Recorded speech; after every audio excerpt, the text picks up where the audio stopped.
روحانی قرآن پاک کو تفسیر کے ساتھ سننے کے لیے ہمارے چینل رفیع اکرم آفیشل کو سبسکرائب کریں اور پاس میں دیے ہوئے بیل آئیکن پہ کلک کریں اور ایسے آنے والے ہر ایک ویڈیو کو فل واچ کریں اور اپنے دوستوں کے ساتھ شیئر کریں۔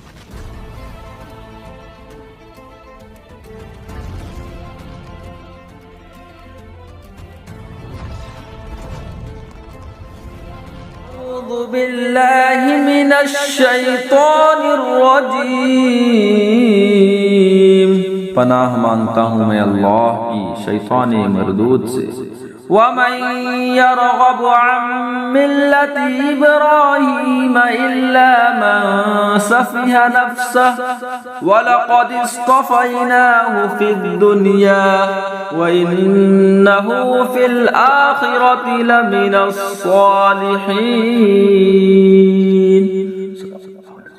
اور ابراہیم کے دین سے کون منہ پھیرے سوا اس کے جو دل کا احمق ہے، اور بے شک ضرور ہم نے دنیا میں اسے چن لیا، اور بے شک وہ آخرت میں ہمارے خاص قرب کی قابلیت والوں میں ہے۔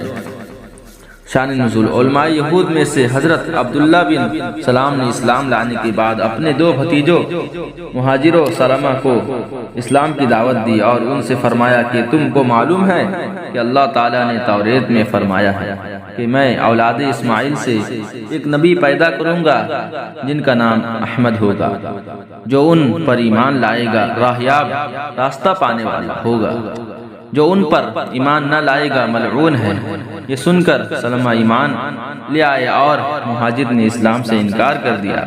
اس پر اللہ تعالیٰ نے یہ آیت نازل فرما کر ظاہر کر دیا کہ جب حضرت ابراہیم علیہ السلام نے خود اس رسول معظم کے مبعوث ہونے کی دعا فرمائی تو جو ان کے دین سے پھرے وہ حضرت ابراہیم کے دین سے پھرا۔